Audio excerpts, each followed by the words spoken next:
Tropical cyclone wind signal number 1 is up in several areas in the country as Tropical Depression Kristine is expected to further intensify in the next 12 hours, according to State Weather Bureau Pag-asa. Based on Pag-asa's 11 a.m. bulletin, Kristine was located 870 kilometers east of eastern Visayas, carrying maximum sustained winds of 55 kilometers per hour and gustiness of up to 70 kilometers per hour. Kristine is moving west-southwestward at 30 kilometers per hour.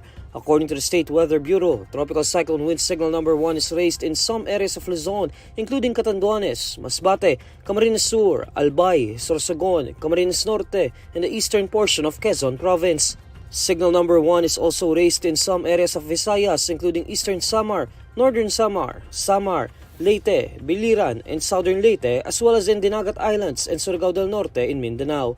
Kristine is forecast to intensify into a tropical storm in the next 12 hours and may reach severe tropical storm category by Wednesday, October 23, and typhoon category by Thursday evening, October 24, or Friday morning, October 25, prior to its landfall over the northeastern portion of Cagayan. Several local government units in Luzon and Visayas have suspended classes in their areas due to Tropical Depression Kristine. The House of Representatives Quad Committee is inviting former President Rodrigo Duterte to their October 22 hearing about his administration's war on drugs. Based on a document signed by Quad Committee Chair and Surigao del Norte's 2nd District Representative Ace Barbers, Duterte is invited to attend the hearings to provide valuable insights and shed light on the issues under discussion, particularly on extrajudicial killings. During the panel's recent hearing, retired Police Colonel Reyna Garma alleged that Duterte and other high-ranking officials during his administration sanctioned covert operations replicating the Davao City model of extrajudicial killings on a national scale. Meanwhile, in a news segment on Sunshine Media Network International, Duterte said he would be willing to appear in both the upper and the lower houses of Congress. According to reports, the war on drugs left at least 6,000 people dead. However, human rights groups and advocates claim that the number may have reached 20,000. Duterte and his former Philippine National Police Chief and now Senator Ronald Bato de la Rosa were among the personalities mentioned in the Crimes Against Humanity complaint pending before the International Criminal Court.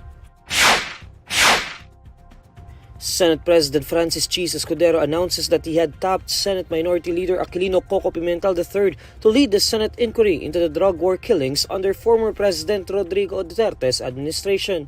In a radio interview, Escudero says the investigation will be led by the Blue Ribbon Committee, which is led by Senator Pia Cayetano. But Escudero says that the task may be assigned to Pimentel since Cayetano will be busy during the recess as she runs for another term in the upcoming elections. According to Escudero, the task to lead the Senate inquiry of the drug war was given to the Blue Ribbon Committee because under Senate rules, it is the only panel authorized to initiate an inquiry without a referral from members.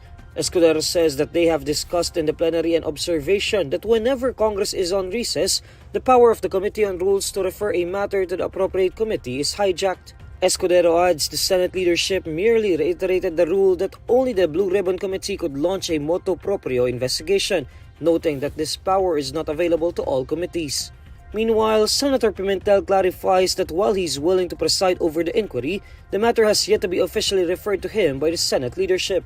Escudero previously said that he had told Senator Bato de la Rosa that it would be better for either him or Senator Bongo not to head the Senate inquiry to avoid questions of impartiality and fairness. Both de la Rosa and Go are known allies of former President Duterte. De la Rosa was the first Philippine National Police Chief under Duterte's administration. Meanwhile, Go was Duterte's former aide. After 4 consecutive weeks of hikes, oil companies are poised to implement downward adjustments in the prices of petroleum products beginning Tuesday, October 22. In separate advisories, Sea Oil and Shell Pilipinas announced that the per liter price of gasoline would be reduced by 50 centavos, while diesel prices will decrease by 70 centavos per liter. Kerosene prices would also decrease by 85 centavos per liter. Department of Oil Industry Management Bureau Director Rodela Romero says the slight decline in pump prices could be attributed to the de-escalating conflict in the Middle East.